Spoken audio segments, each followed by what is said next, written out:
Alhamdulillahilladzi hadana li hada wa ma kunna linahtadiya laula an hadana Allah.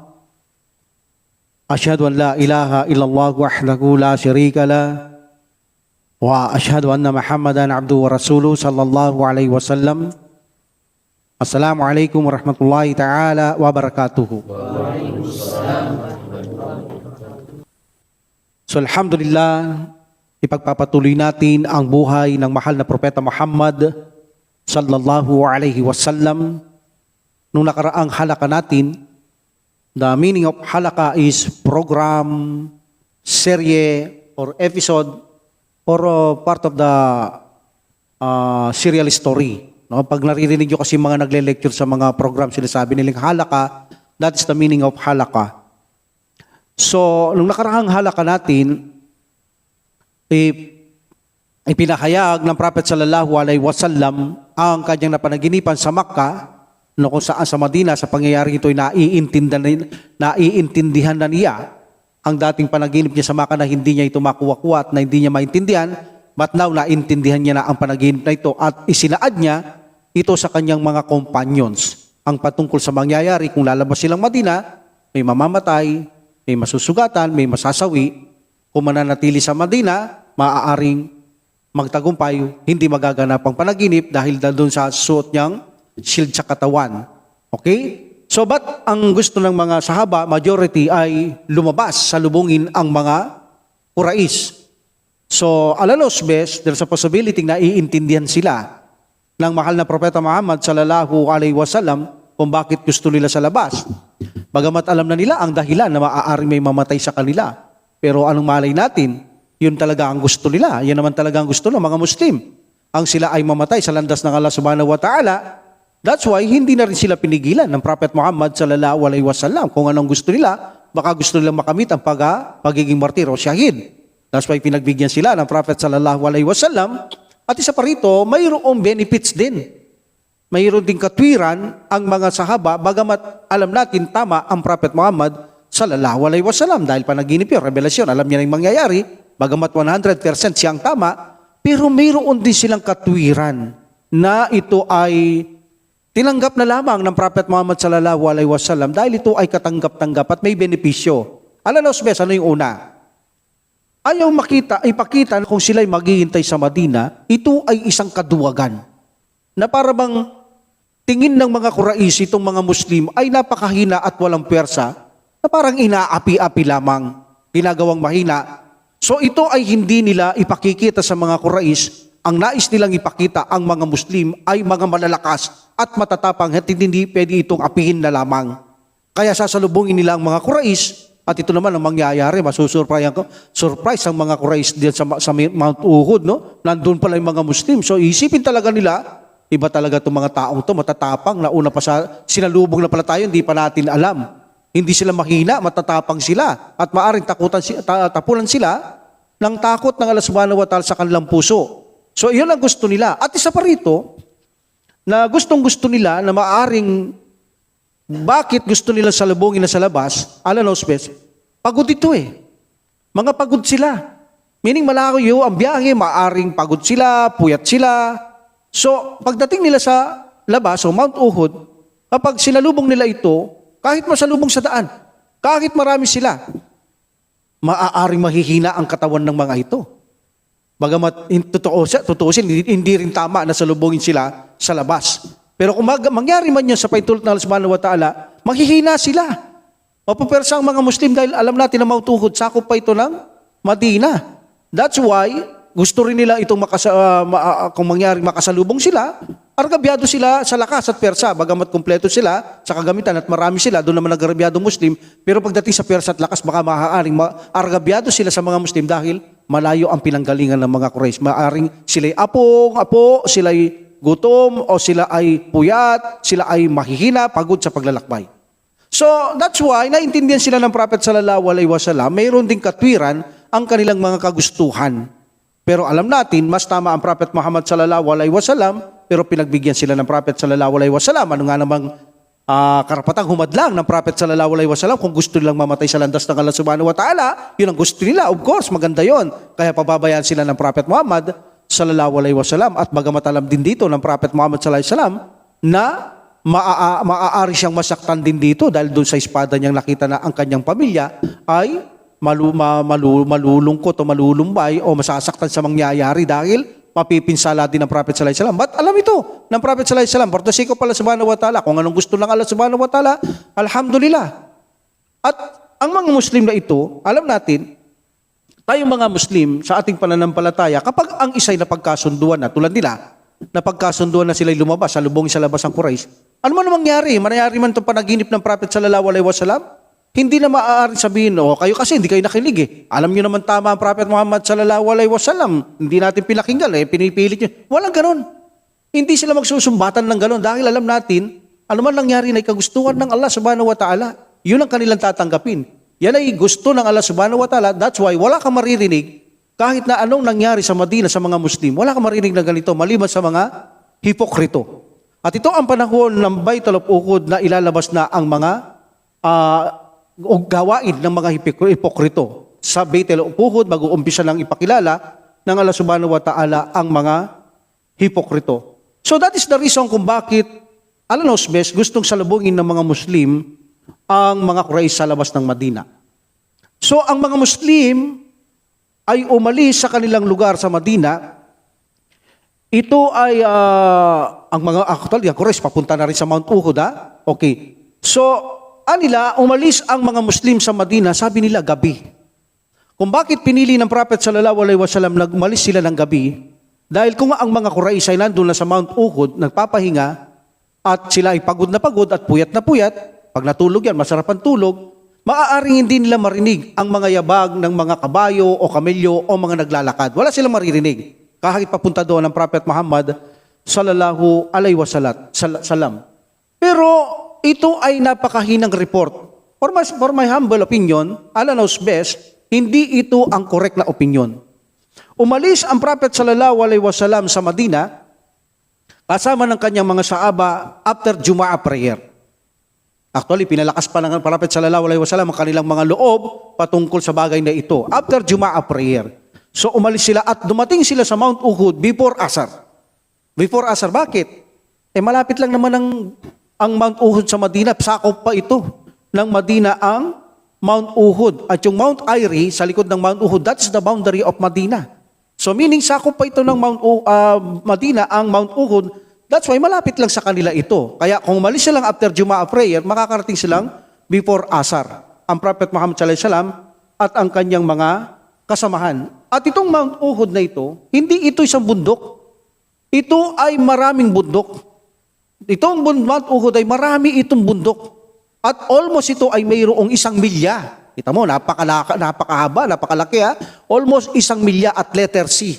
Pa-letter C ang bundok na ito. So in this situation, ang Mount Uhud na ito, na sinabi pa ng Prophet sallallahu alaihi wasallam sa mga sahaba, sinabi niya rin ito ang Mount Uhud, isa itong bundok sa paraiso. Minamahal tayo, kaya mahal natin siya. At dito rin pinatunayan ng Prophet sallallahu alaihi wasallam sa bundok na ito, na si Umar bin Khattab radhiyallahu an, Utsman radhiyallahu an at Abu Bakar radhiyallahu anhum ay pinatunayan niya na sila ay mamamatay na syahid, martir, at si Abu Bakar ang pinatunayan niyang sidik, hindi si Ali radhiyallahu an. Because minsan naglalakad sila sa Mount Uhud, ang Prophet sallallahu alaihi wasallam, Abu Bakar, kasama niya Utsman and Umar radhiyallahu anhum. So ito ay yumanig. So sabi ng Prophet sallallahu alaihi wasallam, utsbut siya, Uhud utsbut, meaning calm down, Uhud calm down. Maging mainahon ka sapagkat mayroon sa iyo na nakaapak sa iyo na isang sugo o propeta. At mayroon sa iyong isang sidik at 2 syahid. Utsman and Umar bin Khattab radhiyallahu anhuma, they are the syahid.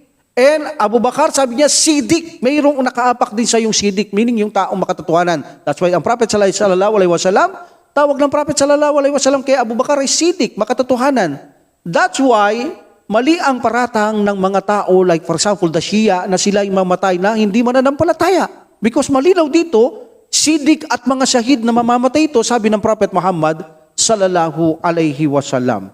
Okay? Now, bakit kaya ang Prophet sallallahu alaihi wasallam, after Jumaa prayer, gusto niya nang umalis papuntang Mount Uhud? Before Asar, gaya ng sabi natin, ay nakarating sila. Ano kaya ang reason dito, no? Bakit gano'n niya gustong magmadali na makapunta sa Mount Uhud? In this time, sa oras na ito, kung gabi, nandun na Quraysh. But dito sa oras na ito, wala pa ang mga Quraysh. Papunta pa lang sila sa Mount Uhud.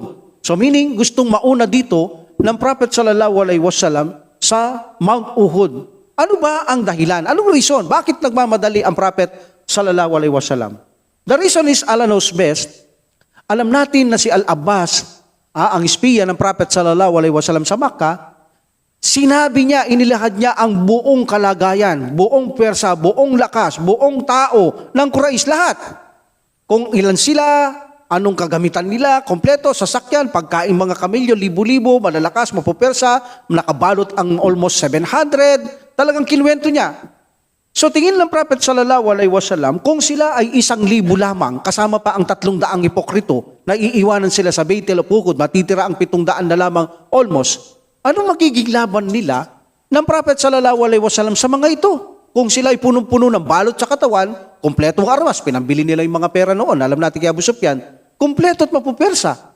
So kahit na sila ay pagod, puyat, kung masasalubong mo sila sa daan at magkakaroon agad ng salpukan, katulad ng gusto ng mga sahaba, makakarin sila pa rin ay dihado kahit puyat sila at pagod dahil marami sila at mapupersa. Kaya hindi pa rin tamang estilo na salubungin sila ng Prophet sallallahu alaihi wasallam sa daan. That's why gusto niya mauna siya sa Mount Uhud bago ang mga Quraysh. So ang Prophet sallallahu alaihi wasallam actually, kung bakit gusto niya magmadali papuntang Mount Uhud, para siya ay pag-aralan niya ang lugar. Pag-aralan niya ang lugar kung paano niya magagawang maging dihado ang napaka-persa at napakaraming tao na ito mga Quraysh. At siya ay magpaplano ng Plan A at Plan B. So inshallah balikan natin pagdating nila sa Mount Uhud.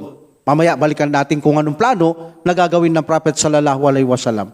Okay? So nung sila ay magpapunta na sa Mount Uhud,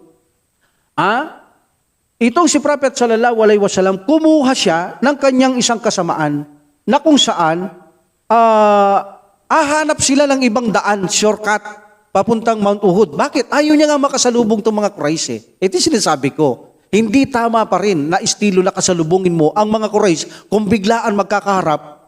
Hindi handa ang mga Muslim para matalo nila ang ganong karami except by the will sa Allah subhanahu wa ta'ala. Tulad sa Badar, alam natin, tinulungan sila sa subhanahu wa ta'ala. Without the helping of Allah subhanahu wa ta'ala, kung konti ka, gaya na nasabi natin na paksa noon, normal lang, natural lang, na kung ang 1,000 laban sa 100, actually kung walang tulong ang darating ang mula kay Allah subhanahu wa ta'ala, hindi mananalo ang konti sa marami. Bagamat maraming maliit na bilang nanalo sa malaki, pero yan ay lahat galing sa tulong ng Allah subhanahu wa ta'ala. But in a natural case, kung iisipin ng Prophet sallallahu alaihi wasallam, 1,000 sila, 3,000 at mapapersa kompletong gamit, salubungin mo, natural lang yung hindi akma na salubungin mo. Kailangan gumawa kang diskarte, paano mo sila matatalo? Okay? Yun ang natural na kalagayan ng isang natural na kalagayan sa isang tao at nakikipaglaban sa digmaan. Sabi niya, sino sa inyo ang maaaring magbigay ng guide sa atin papuntang Mount Uhud na hindi natin pwede makasalubong yun? Meaning shortcut, meron ba kayong alam? So sabi ng isang kasama ni Prophet Muhammad sallallahu alaihi wasallam, si Abu Kaitama, sabi niya, Rasulullah, akong kailangan mo. Kabisado ko ang mga shortcut na daan papuntang Mount Uhud na hindi natin tiyak sila madadaanan. So in this situation, alhamdulillah, ginawa ito ng Prophet Muhammad sallallahu alaihi wasallam na mag-guide papuntang Mount Uhud, ngunit shortcut. Okay? So, in this situation, alam na natin kung bakit ayaw ng Prophet sallallahu alaihi wasallam na makasalubong sila. O meaning, gumawa siyang taktika na ibang daan na hindi sila masasalubong para maiwasan ng encounter na agad-agad sa mga Quraysh. Okay? So, ang Prophet sallallahu alaihi wasallam at ang mga sahaba, damaan sila sa shortcut papuntang Mount Uhud. May nadaanan silang isang bukid na kung saan mula ito sa Tarra, Banu Harita. At ito ay may mga hipokrito din dito. So isang bulag dito, hipokrito na, bulag pa. Nalaman niya, narinig niya ang pagdaan ng Prophet sallallahu alaihi wasallam at mga kasama niya dahil marami, naririnig niya yan. Bulag lang nito, naririnig niya yung ingay, yung mga kalabag ng kabayo, naririnig niya. So may posibilidad, nagtanong siya kung sino yung mga yan. Nalaman niya na ito si Prophet Muhammad sallallahu alaihi wasallam at ang kanyang mga kasamaan. At kumuha siyang buhangin at pinagsasabuyan sila sa muka. So meaning ito yung malaking insulto sa panahon nila. Alam natin yan, no? So in this situation, nagalit ang isang sahabi ng Prophet sallallahu alaihi wasallam at gusto niya itong patayin. Linapitan niya, papatayin niya talaga ang bulag na ito na hipokrito. Sabi ng Prophet sallallahu alaihi wasallam, huwag mo siyang patayin, la takuluhu. Sabi ng Prophet Muhammad sallallahu alaihi wasallam, pamahada mal kalbi. So sabi niya, bulag ang kanyang puso. Sabi ng Prophet sallallahu alaihi wasallam, wa amal basara. At bulag din ang kanyang mata. Sabi ng Prophet sallallahu alaihi wasallam, huwag mo patayin. Bulag ang puso niya, bulag pa ang kanyang mata. So wag, hindi masyadong magandang tingnan kung papatayin mo ang walang kalaban-laban. Bulag lang bulag pa ang puso niya, sabi ng Prophet Muhammad sallallahu alaihi wasallam. So in this situation, hindi siya pinapatay ng Prophet Muhammad sallallahu alaihi wasallam, bagamat ang ginawa niya ay talagang napakalaking pag-iinsulto ito kay Prophet sallallahu alaihi wasallam at sa kanyang mga kasamahan. Okay? So sila ay patuloy na naglakad hanggang ang Prophet Muhammad sallallahu alaihi wasallam ay makarating sa lugar na kung saan ito'y tinatawag na Asyayk. Okay, Asyaykan. Tinatawag itong isang lugar o location na Asyaykan. Pagdating sa Asyaykan, ipinarada niya ang mga sundalo, tinignan niya ang mga tao, at may nakita na naman siyang wala sa ustong gulang. Meaning, pauuwi niya na naman ito. Hindi sila pwedeng makisama dito. Okay, so tinignan ng Prophet Muhammad sallallahu alaihi wasallam lahat ng mga bata, pinauwi ng Prophet Muhammad sallallahu alaihi wasallam. Kasama rito, na hindi pinayagan ng Prophet sallallahu alaihi wasallam ay si Abdullah ibn Umar ibn al-Khattab radhiyallahu anhu. Hindi niya pa rin tinanggap dito, bagamat nagbabadaling lumaban ito na salubungin ng mga Quraysh, hindi pa rin siya tinanggap ng Prophet Muhammad sallallahu alaihi wasallam dahil bata pa. Usama bin Said, Usaid bin Said ibn Thabit, hindi niya rin sinabi ito. Said bin Arkam, Araba bin Aus, Amir bin Hams, Abu Said al-Khudri, at Said bin Harita al-Ansari. Ganon din si Sa'd bin Habba at Al-Barra bin Nasib, and also ito ay reported ng Sahih al-Bukhari, okay? But mayroon ditong pinayagan ng Prophet sallallahu alaihi wasallam bagamat bata. Because pakiusap ng mga sahaba. Dalawa sila. Ang isa dito na pinahintulutan ng Prophet Muhammad sallallahu alaihi wasallam ay bihasa ito sa pana. Napakagaling niya sa pana. Itong batang ito. At ang isa, napakalakas makipagbuno, makipag-wrestling. Kahit bata, mapersa. That's why sinabi nila, Ya Rasulullah, payagan natin si Rafi bin Khadij at si Samura bin Jundub. Sabi nila, sapagkat ang skill nila ay kakaiba. Itong isa dito, Ya Rasulullah, sabi nila, napakagaling niyang magpana. So papapakinabangan, siyempre, bata ito, kahit malayo ka, kung pumapana ka lang, hindi ka naman nalalapitan, okay yan. Alam naman natin, may kasama din ang Prophet sallallahu alaihi wasallam na babae na nakipag-jihad dito, na nagpapana din siya, pinapayagan ito ng Prophet Muhammad sallallahu alaihi wasallam. Inshallah, soon makikilala natin ang babaeng yan, inshallah. So, una sabi ng mga sahaba, Ya Rasulullah, paintulutan natin si Rafi bin Khadij.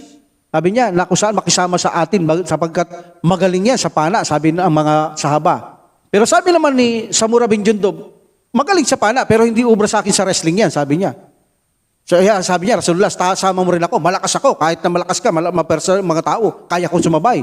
Sige nga, sabi niya, mag-wrestling kayo. Nung manalo itong si Samura bin Jundub, radiyallahu anhuma, dalawa sila, tinanggap din siya ng Prophet Muhammad sallallahu alaihi wasallam. So, meaning itong mga batang ito, pinahintulot sila ng Prophet Muhammad sallallahu alaihi wasallam because ang kanilang mga skill, no? Alhamdulillah. Now, nang marating nila ang Mount Uhud before Asar, of course, dito na rin sila nagsalang Asar, Maghrib, Isya, at dito na rin sila susulo ng kaunti at magsasalang Fajr before the Battle ng Uhud. Actually, ang Battle of Uhud, ito ay naganap sa buwan ng Shawwal, sa buwan after Ramadan, but 3 after Hijrah. Also, si Ikrimah pa ang nag-narrate nito. Hindi pa Muslim dito si Ikrimah, anak ni Abu Jahal na si Ikrimah, radiyallahu anhu. Magmumuslim din ang mga ito. So siya nagsabi, sa kalahating buwan ng Shawwal, sa araw ng Sabado. Meaning, Jumaa prayer sila pumunta, before Asar, kinabukasang Sabado, ang labanan ng dalawang ito. So pagdating doon ng Prophet sallallahu alaihi wasallam, nagsala silang Asar, and then tinignan niya ang lugar ng Mount Uhud. Pinag-aralan niyang mabuti kung paano niya matatalo ang napakaraming mga Quraysh at mapupwersa. Plan A, Plan B. Plan A, Plan B. Ang plano ng Prophet Muhammad sallallahu alaihi wasallam sa Plan B, kung matatalo sila, magkakampo sila, dahil letter C, no? Letter C, sinabi ko, letter C ang Mount Uhud. Tapos dito mayroong isang bundok. Okay, sa harap niya. At may daan doon, may medyo makipot, dito aatake ang mga Quraysh sa harapan. Meaning nakakulong doon yun, bundok. Nandoon ang kanilang magiging pasamantalang kampo ng Prophet sallallahu alaihi wasallam. At itong bundok na ito, Mount Uhud, pwede kang umakyat. Kapag nakakyat ka, mahirap umakyat dito eh. Kapag nakakyat sila, kung hahabulin sila, hindi ka makakakyat, matatalo ka. Dihado ka masyado kung ang kalaban mo nakasa taas ng bundok, abang nagpaitakan kayo, ikaw na sa baba, argabyado. Kung matatalo sila, example, magagapi, aatras sila doon at aakyat at doon nila lalabanan para hindi makalaban, hindi mapinsala ang mga Muslim. That is the plan B. Pero paano yung plan A ng Prophet sallallahu alaihi wasallam para matalo niya ang mga ito? Ang kanyang plan A, letter C ang lugar na ito, Mount Uhud. Pagdating dito may isang bundok, no? As para sa ano, sa Jabal Runa, may daan dito makipot. So babantay nito ng archers. Maglalagay siyang magpapana dito ang Prophet sallallahu alaihi wasallam, mga 50 katao at hindi nakikita sa harapan ng mga Quraysh. Okay? Hindi nakikita, nakatago sila sa likod ng bundok at nakikita itong daan na nakipot. Ngunit sila Khalid ibn Walid, nakikita sila. Makikita sila doon sa malayong lugar nila Khalid, ang mga archers nito. Pero sa harap hindi makikita. So in this situation, ang gustong mangyari ng Prophet sallallahu alaihi wasallam, ang mga Quraysh kasi, marami. Doon sa harapan, hindi sila pwedeng magsabay-sabay na lumusob. May bundok, nakapayot letter C, may siwang doon, dito bundok. So papasok sila dito, pwede nilang harapin. Hindi sila pwedeng sabay-sabay pumasok, makipot ang sa harap. At mas makipot yung sa gilid na dabantay ng mga archers. So in this situation, kung papasok na naman sila doon, masikip sila, mas maluwag ang Muslim, madali silang matalo. So, hihintayin sila ng Prophet sallallahu alaihi wasallam sa loob para umatake ang Quraysh, hindi sila lalabas doon. Para sa ganun ay matatalo sila. At nangyari naman to. Sila'y tumakbo at nagsiatras, darating tayo dyan, inshallah. Okay? So, yun ang plan A. Hindi sila makakapasok at ang mga archers magpapaulan ng pana na hindi nila alam yun. Hindi nila alam, magbibigay sila ng tanda rito. Kapag sila nagbigay ng tanda rito, kung saan, halimbawa, ipana mong isang pana, sabihin ni Amsa, ipana nyo. Kung saan dumapo, meaning hanggang doon lang ang panatatama. So pagpasok doon ng mga tao, ng mga Quraysh sa panang yun, magpapaulan yung archers na 50, archers na yon, magpapana. At masusurprise, ang mga Quraysh, bakit may umulan na pana at may mamamatay, masusurprise sila, makukuhang aatras talaga. Dahil una, hindi sila makapasok lahat. Argabyado sa espadahan, tagaan, dahil ang mga Quraysh, mga Muslim, maluwag ang lugar. Pagkatapos may uulan pampana, that's why talagang mapapaatras sila. Ang galing ng diskarte ng Prophet Muhammad sallallahu alaihi wasallam. Ngayon, kung makakapasok sila, that's ay plan B, aatras sila at aakyat sa taas at hindi na makakalaban ng mga Quraysh, mapipilitan din silang tumigil at umatras. That is the plan B. Ang galing ng diskarte ng Prophet Muhammad sallallahu alaihi wasallam in this situation. Alhamdulillah. So actually, talagang magugulat ang mga Quraysh dito. No? Nandito ng Muslim, pagdating nila, masusurpresa sila. Na mayroon na palang Muslim dito na una pa sa kanila na wala silang kaalam-alam sa nangyayaring ito. Alhamdulillah. So after ng Prophet sallallahu alaihi wasallam, ay napagplanuhan niya na yan, okay? So sila ay gumawa ng kampo. Doon sa sinaakala niyang kampong sa likod ng bundok ng Mount Uhud, na kung saan doon sila aakyat pagka nagagapi sila. Plan B. Okay? So in this situation, ang Prophet sallallahu alaihi wasallam, parating na yung mga paggabi na. Okay? Parating na rin ang Quraysh sa likod ng Mount Uhud. Malapit na sila. Nag-assign ng Prophet sallallahu alaihi wasallam na bantayan ng kampo. Bantayan ng kampo ng 50 katao ang nagbantay. Niroronda nila ito na hindi sila malulusutan ng mga kaaway kasi may mga nag-ispiya din yan eh. May mga Quraysh may sa espiya, nag-iisa lalakad. Kailangan mahuli yan para hindi makuha yung diskarte. Yung mga technique ng Prophet sallallahu alaihi wasallam, hindi nila malalaman yun dahil walang nakakakita. Kapag nakita mo nga naman, kukwento mo, ay, nandito sila. Ay, ito yung kampo nila. Pwede natin pasukan doon. Pwede natin gawin ito para malupig sila. Kailangan talagang walang makaalam. That's why iniikutan nila ang kampo 50 katao. At alam natin, ang may hawak sa mga umiikot na ito ay si Muhammad bin Maslama, the hero. Sino ito si Muhammad bin Maslama? The hero. Ang nakapatay kay al-Ashraf. Nakaraan, tinanggalan nila ng leeg. So, siya ang namumuno sa mga nagroronda at ang nagbabantay kay Prophet sallallahu alaihi wasallam ay si Dakwan bin Abdul Qais. Siya ang may responsibilidad sa pagbabantay kay Prophet Muhammad sallallahu alaihi wasallam. So, habang nagroronda ito, dumating ang mga Quraysh. Wala silang alam na nandun ang mga Muslim. Wala silang kaalam-alam. Isa pa sa technique ng Prophet sallallahu alaihi wasallam, wala na silang maririnig na kalabag ng kabayo, hindi sila umalis ng gabi, nandun na sila sa gabi, wala na silang maririnig, tahimik na doon, walang kaalam-alam ang mga Quraysh na mayroong palang mga Muslim o naghihintay na ang mga Muslim sa Mount Uhud at ang diskarte ng Prophet sallallahu alaihi wasallam, tapos na ang mga plano ng Prophet Muhammad sallallahu alaihi wasallam. In this situation, dumating ang mga Quraysh, nandun sila sa likod ng bundok ng Mount Uhud. At inshallah, magaganap ang digmaan kinaumagahan, no? Sabado ito. Alhamdulillah. So in this situation, abang ang mga Quraysh ay nagkampo na sa likod ng Mount Uhud at ang mga Muslim medyo sa taas na bahagi ng Mount Uhud, so dito na mangyayari ang paglitaw ng mga hipokrito kinaumagahan. Kinaumagahan, bago mag-dawn prayer, bago mag-fajr, sumulong ang Prophet sallallahu alaihi wasallam sa isang lugar na tinatawag na Ashout, na kung saan doon sila magsasala.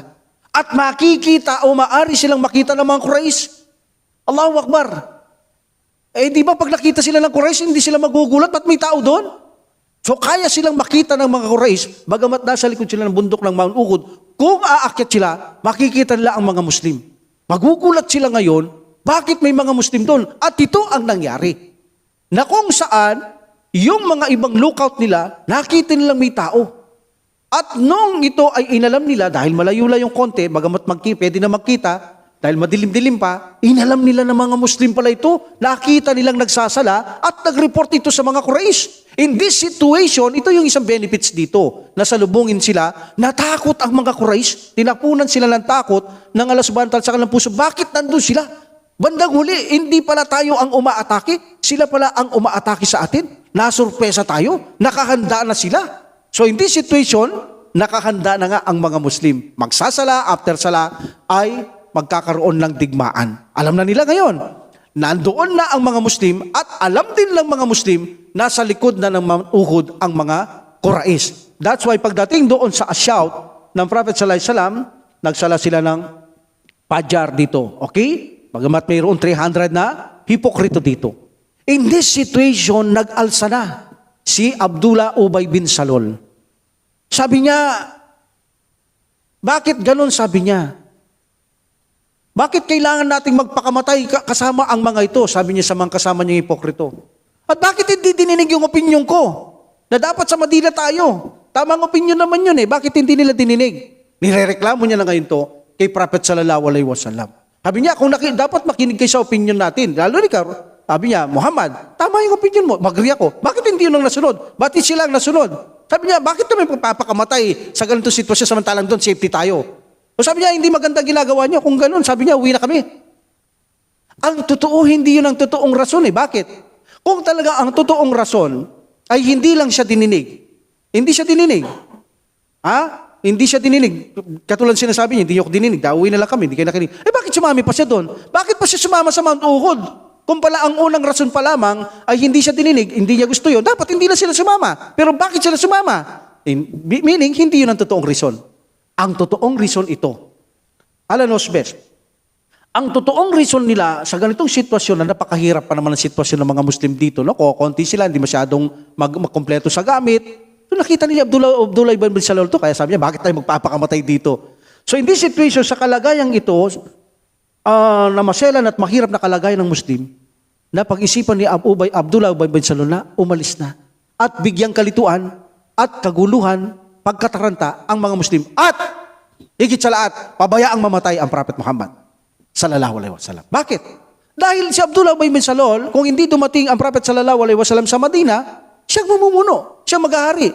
Kaya in this situation, iiwanan sila para mamatay sila. Yun ang gustong mangyari ni Abdullah Ubay bin Salul. At pangalawa, hindi niya kaaway ang mga Quraysh. Kaalyado siya ng mga Quraysh. So in this situation, nagpakita ng gawaing kahipokrituan itong si Abdullah Ubay bin Salul. At actually, itong mga Banu Harita ng Al-Aus at saka Banu Salama ng Khazraj, Muslim ito. Okay? Talaga namang konting-konti na lang. Konting-konti na lamang kung saan ay muntik nang napasunod ni Abdullah Ubay bin Salul itong mga Muslim na ito. Banu Harita of Al-Aus and Banu Salama ng Al-Khazraj. But because by the wills of Allah subhanahu wa ta'ala, hindi sila tumalikod, hindi nila iniwan ang Propeta Muhammad sallallahu alaihi wasallam. Pero konting-konti na lamang. Konting-konti na lang. Bakit? Dahil mismo ang Allah subhanahu wa ta'ala ay nag-reveal ng revelasyon sa bagay na yan. Kundi lang sa tulong ng Allah subhanahu wa ta'ala, aalis din sila. But bago ko puntaan ng mga aya, alam natin, ang mga munapik ay mayroong tatlong uri ang mga tao, isa sa munapik. Tatlo lang ang uri ng tao. Mananampalataya, like in Al-Baqarah, 1-5, 6-7, unbelievers, and 8-20, hypocrites. That's why ang tao ay tatlo lang ang uring tao dito sa mundong ito. Isang mananampalataya, isang hindi, at isang hipokrito. Nagpapanggap na mananampalataya, pero ang totoo, hindi totoo. At mayroon ding sura munapik. Sura patungkol sa mga hipokrito, ang banal na Quran. Ipilakilala talaga ng Allah subhanahu wa ta'ala ang mga hipokrito. Huwal aduwul akub, pakdarhum. Pag-ingatan nyo sila. Paano ka makakapag-ingat kung di mo alam ang hipokrito? Sila yung mga kaaway. Kaya malaking blessing mula sa Allah subhanahu wa ta'ala na itinuro niya ang mga hipokrito, bagamat hindi natin alam ang panloob, doon sa panlabas, makikilala nyo ang mga hindi tunay na Muslim. Sila ay mga hipokrito. In this situation, unti-unti na nila silang pinapakilala ng Allah subhanahu wa ta'ala, and this is a great blessing from Allah subhanahu wa ta'ala na makilala natin ang mga nagpapanggap na mga Muslim. Even nowadays, no, maraming nagpapanggap. Lalo na pag sa Saudi siya mag-embrace, gagamitin niya lang, magkamit ng pera, pag uwi niya, like in the Philippines, hindi yan magsasala. Ginamit niya, nagpanggap. At agad nating nakikilala. Munapik to. Bakit? Hindi siya nagsasala. Kapag nakikita ka, nagtatago siya. Kapag may nangyayaring masama sa Muslim, masaya sila. Kapag may biyayang dumarating o mga saganang biyaya o mga katanyagan o mga kasikatan o kaya mga karangyaan o kaya tagumpay, nagagalit sila. Baligtad, no? Ganun to Ganun ang mga hipokrito. Pag nagkaroon kay biyaya, galit na galit sila. Pag nagkaroon ka, mayroong mga nangyari sa inyo na napatay, nasaktan, nasugatan, natutuwa sila. Nakikita mo yun sa kanilang mga aksyon. Lumalabas yung nasa puso nila by way na kanilang mga aksyon. So in this situation, ang Allah subhanahu wa ta'ala ay sinabi niya kung bakit muntik na sila sumunod pero hindi sila sumunod. Ang binanggit ng Allah subhanahu wa ta'ala sa banal na Quran na sinabi ng Allah subhanahu wa ta'ala, A'udhu billahi minash shaitanir rajim, Bismillahirrahmanirrahim. Idhammat ta'ifatani. Sabi ng Allah subhanahu wa ta'ala, mayroong kung saan dalawang grupo. Wa idhammat ta'ifatani minkum.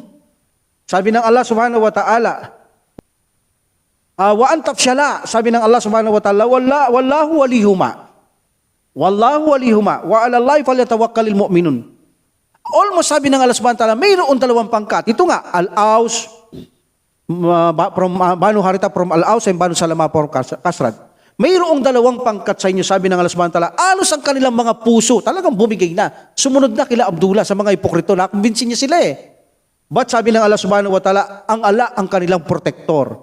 At si Allah at kay Allah, dapat ang mga mananampalataya ibigay ang kanilang tiwala. And then binanggit ng Allah subhanahu wa ta'ala kung bakit sila nakumbinsin ng Allah subhanahu wa ta'ala. Sabi ng Allah subhanahu wa ta'ala, wala ka na nasarukumullahu bibadrin. At si Allah ang tumulong sa inyo sa Battle of Badar. Kokonti kayo, mahina ang Persa, hindi hinasan. Tinulungan kayo ng Allah subhanahu wa ta'ala. Wa antum adillatun, sabi ng Allah subhanahu wa ta'ala, na kayo ay mahina at maliit ang inyong Persa. And then, fattakullah. Katakutan ninyo si Allah subhanahu wa ta'ala la'allakum tashkurun upang kayo ay maging mapagpasalamat kay Allah subhanahu wa ta'ala. Then Allah subhanahu wa ta'ala said, "Wa ma ja'alahu Allahu illa busra lakum." Hindi ito ginawa ni Allah subhanahu wa ta'ala ang mensaheng ito maliban sa isang mensahe na mabuting balita sa inyo. Walitatma'inna qulubuhum bih. Sabi ng Allah subhanahu wa ta'ala, at bilang isang mensahe na mabuting balita sa inyo, bilang isang mensahe sa katatagan ng inyong puso. Patatagin ko ang inyong mga puso. Akong tumutulong, nagbibigay ng tagumpay, meaning ang ibig sabihin ng Allah subhanahu wa ta'ala, "Wa man nasru illa min indallah." Walang tulong, walang tagumpay na mangyayari maliban kay Allah subhanahu wa ta'ala. Al-Azizul Hakim, ang pinakamatalino, ang pinakamakapangyarihan. Siya ang makapangyarihan, magagawa niya lahat ng gusto niya. Magagawa ko kahit manahimik kayo sa bahay, kahit sumama kayo sa mga taong yan. Ito, pag gusto ko kayong patayin lahat, papatayin ko kayo. Dahil kaya ko, makapangyarihan ako, magagawa ko lahat ng bagay.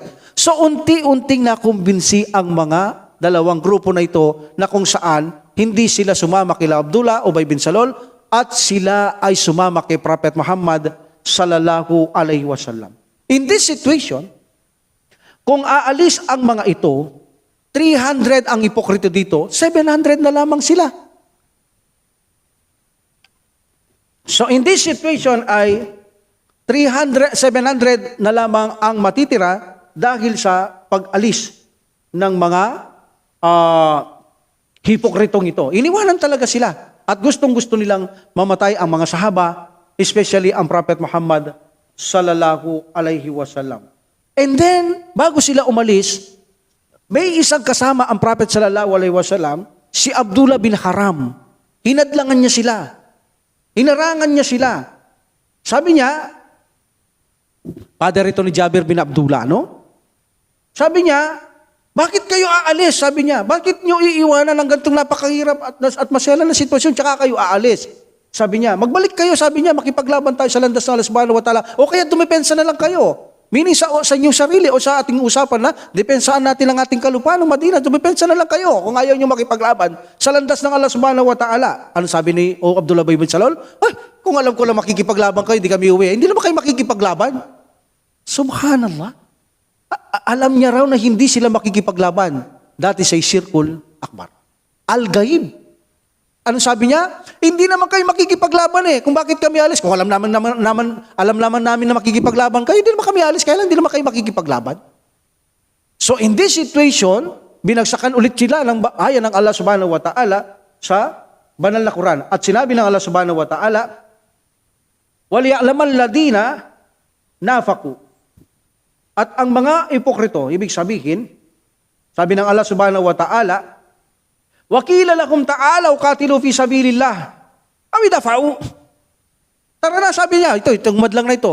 Tara, makipaglaban tayo sa landas ng Allah subhanahu wa ta'ala o dumipensa na lang sa inyong sarili kung ayaw nyo para sa landas ng Allah subhanahu wa ta'ala. Depensa nyo sarili nyo, buhay nyo o kaya kalupaan natin, ang Madina. Sabi ng aya na ito sa Allah subhanahu wa ta'ala. At nangyari sa kanila ito, nireveal ng Allah subhanahu wa ta'ala. Qalu, law na'lamu qitalan. Sabi niya, qalu, law na'lamu qitalan. Sila nagsabi, Abdullah bin Salul, kasama niya, kung alam lamang namin na kayo ay makikipagpatayan, sabi ni Abdullah, Ubay bin Salul, ano sabi sa aya? Lattaba'nakum. Certainly we will follow you. Susundin namin kayo, makikipaglaban kami. Pero hindi naman kayo makikipaglaban. Talagang hipokrito eh. Kahit makikipaglaban, alam na nila, makikipaglaban, hindi raw makikipaglaban. Makaalis lamang ang mga ito na mayroong maling mga kadahilanan. Sabi ng Allah subhanahu wa ta'ala, hum lil kafirina yaumaidin akrabu minhum lil iman. Yaquluna bi afwahihim ma laysa fi qulubihim wallahu alimun bima yaktumun. So sabi ng Allah subhanahu wa ta'ala, ito ay katiyakan, sabi nila, ang Allah subhanahu wa ta'ala, ito ang mga taong tuhig, malapit sa kawalang pananalig. Hindi sila mananampalataya kaysa pananalig. Mas malapit ang kanilang paniniwala ng walang pananalig kaysa doon sa mananampalataya. Meaning hindi sila mananampalataya. Sabi ng Allah subhanahu wa ta'ala, sila'y nagsasabi lang na kami nananampalataya sa kanilang mga bibig, ngunit wala ito sa kanilang puso at alam ng Allah subhanahu wa ta'ala lahat ng kanilang itinatago. Sabi ng Allah subhanahu wa ta'ala. So in this situation, iniwanan nila ang mga Muslim sa sitwasyong ito at gustong-gusto nila na mamatay ang Prophet Muhammad sallallahu alaihi wasallam, especially Abdullah ibn Salul, para matupad ang kanyang paghahari, pamumuno doon sa Madina. At ito ang isang diskarte ni Abdullah ibn Salul para makuha niya ang paghahari, pamumuno, ay gusto niyang mamatay ang mga Muslim na ito. Kaya iiwanan sila, matitira nga naman o konti na lamang laban sa mga Quraysh. In this situation, nang makauwi na ang mga ito, at alam natin sa Baitul Uhud, maraming namatay, almost 70. Anong makarating ang balita sa kanila? Ano sabi nila?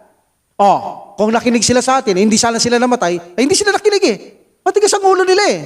Di ba? Kung nakinig lamang sila sa atin, hindi sana sila namatay. Kung nandito tayo, tama yung opinion ko, di nakinig sila, hindi mamamatay. Yan, hindi nakinig. Di namatay sila. Another circle akbar. Another circle akbar. Bakit? Alam ba ni Abdullah bin Salul ang al-ghaib? Kung hindi sila nakipaglaban, kung sila nakinig kay Abdullah bin Salul, hindi mamamatay. Alam niya bang mamamatay sila? Wala. Kita niyo yung mga salita ng mga hipokrito? Ang salita ng mga hipokrito ay salungat sa Islam. Makikilala niyo ang isa sa mga ugaling hipokrito, sinungaling, kapag nakipagkasundo, hindi tumutupad, sila ay mabalangis kapag ikaw ay nakikipag-usap sa kanila, talagang hindi sila papatalo tulad ni Abdullah bin Salul, at gusto nila kapag ang Muslim ay nagagapi, nakikirapan, tuwan-tuwa sila, at kapag sila ay nanalo, nagwagi o may mga biyaya, galit na galit sila, at kapag ganito, ang mga salita nila ay mga jahiliya, mga sirkul akbar pa rin, hindi nagbabago ang kanilang mga pag-uugali. In this situation, binagsakan na naman sila ng Allah subhanahu wa ta'ala ng aya sa banal na Quran. Ang sabi ng Allah subhanahu wa ta'ala sa banal na Quran, A'udhu billahi minash shaitanir rajim, bismillahirrahmanirrahim. Alladhina qalu li ikhwanihim wa qa'adu. Sinabi nila sa mga Muslim at sila'y nakaupo. Ito yun, nasa bahay sila eh. Umuwi sila, iniwanan, nakaupo sila. Law ata'una, kung nakinig sila sa atin, makutilo. Hindi sila mamamatay. Hindi sila nakinig eh.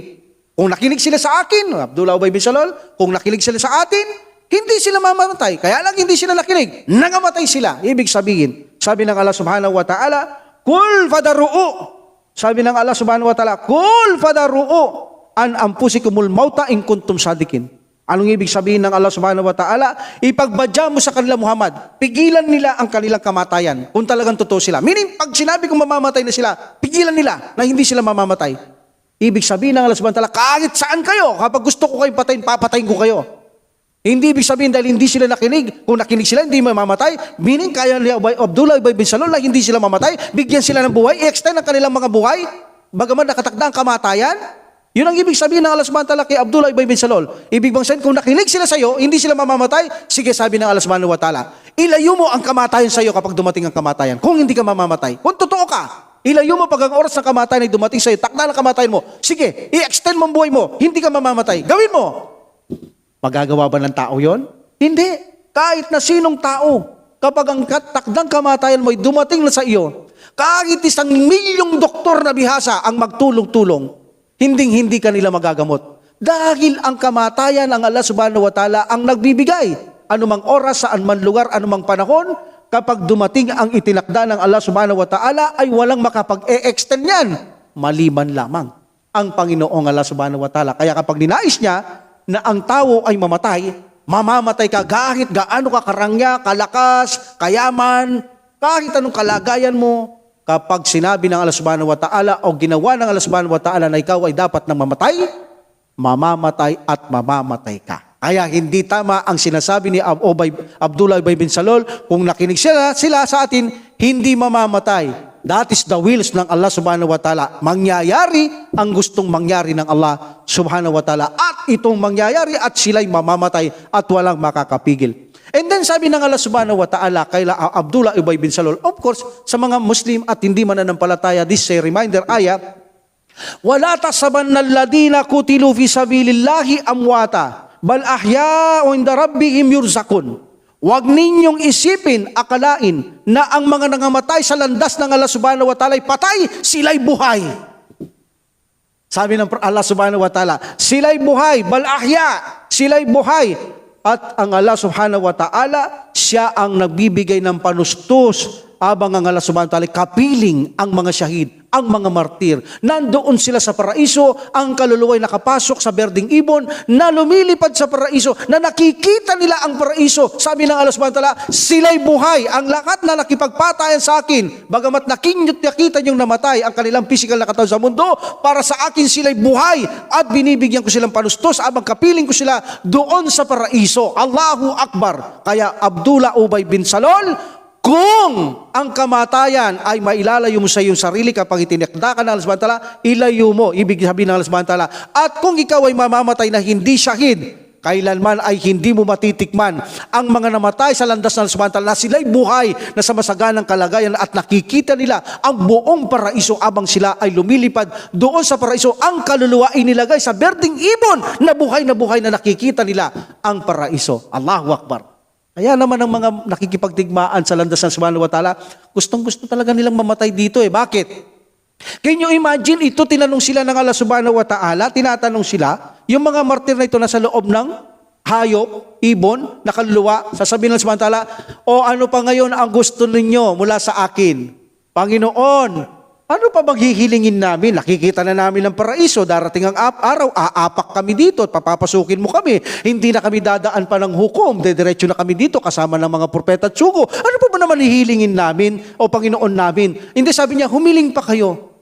Wala na kaming maihiling, Panginoong mga Allah subhanahu wa ta'ala. Wala na po, Panginoon. Humiling kayo. Okay, sasabihin nila, Panginoon, hihiling kami. Kung nanaisin mo, ibalik mo kami sa mundo para makipagpatayan muli sa landas mo. Allahu Akbar. Kita mong hiling nila, ibalik muli sa mundo para lamang makipagpatayan muli sa landas ng Allah subhanahu wa ta'ala. Dahil napakaganda ang nakikita nilang paraiso, kahit ilang beses silang mamatay sa landas ng Allah subhanahu wa ta'ala, gagawin nila. At ito'y nagbigay ng magandang balita at mensahe sa mga susunod na martir, sa mga nauna sa kanila. Of course, nalaman nila ito sa Quran, sa Hadith.